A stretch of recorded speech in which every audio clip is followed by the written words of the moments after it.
9 अप्रैल को भारतीय जनता पार्टी ने मंगलवार को कहा कि दिल्ली उच्च न्यायालय ने आबकारी घोटाले में मुख्यमंत्री अरविंद केजरीवाल की गिरफ्तारी को चुनौती देने वाली याचिका को खारिज कर अरविंद केजरीवाल और आम आदमी पार्टी को आईना दिखाया है और उनके झूठों को उजागर किया है। दरअसल दिल्ली विधानसभा में विपक्ष के नेता रामबीर सिंह बिधूड़ी ने कहा कि केजरीवाल को अब जेल से सरकार चलाने की अपनी जिद को छोड़ देना चाहिए और उन्हें तुरंत ही मुख्यमंत्री पद से इस्तीफा देना चाहिए। दरअसल उन्होंने एक बयान में कहा, अगर केजरीवाल और उनकी पार्टी अब भी अड़े रहे तो राष्ट्रपति के पास सरकार को बर्खास्त करने के अलावा कोई विकल्प नहीं बचेगा। दिल्ली के उच्च न्यायालय ने केजरीवाल की उस याचिका को खारिज कर दिया जिसमें उन्होंने आबकारी नीति से जुड़े धन शोधन मामले में अपनी गिरफ्तारी को चुनौती दी थी। अदालत ने कहा कि गिरफ्तारी को लेकर कानूनी प्रावधानों का कोई उल्लंघन नहीं हुआ और केजरीवाल की ईडी रिमांड को भी अवैध नहीं ठहराया जा सकता।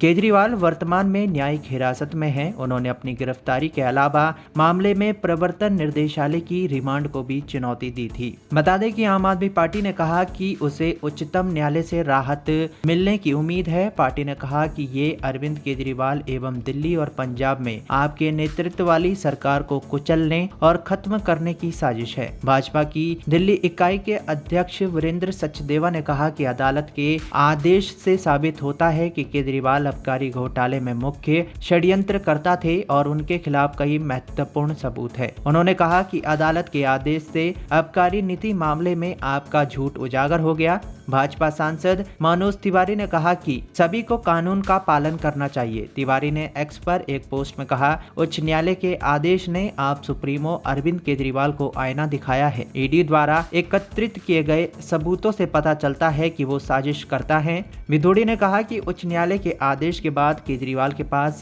दिल्ली के मुख्यमंत्री पद से इस्तीफा देने के अलावा और कोई विकल्प नहीं बचा है। ऐसे में अरविंद केजरीवाल अगर अब अपना इस्तीफा देते हैं तो आप गैंग में इस बात की चर्चा भी तेज है कि सुनीता केजरीवाल को अगला सीएम नहीं बनना चाहिए। तो ऐसे में ये भी देखना काफी दिलचस्प रहने वाला है कि अगर अरविंद केजरीवाल अपना इस्तीफा देते हैं तो ऐसे में अरविंद केजरीवाल के बाद दिल्ली का अगला सीएम कौन होगा। वहीं आपको बता दें कि इन दिनों कयास लगाए जा रहे हैं कि आम आदमी पार्टी में सीएम पद के लिए अंदर काफी गहमा-गहमी चल रही है। दरअसल जहां आप पार्टी की गैंग सुनीता केजरीवाल को सीएम बनाने के खिलाफ है तो वहीं दूसरी ओर आतिशी और सौरभ भारद्वाज का नाम जहां सीएम के तौर पर लिया जा रहा था, उनके ऊपर खुद अब ईडी और सीबीआई की तलवार लटक रही है। तो कहीं ना कहीं आम आदमी पार्टी के पास अब ऐसा कोई विकल्प तलाशना होगा जो दिल्ली का सीएम पद संभाल सके। वैसे आपको क्या लगता है, हमारे कमेंट बॉक्स पे जरूर बताएं।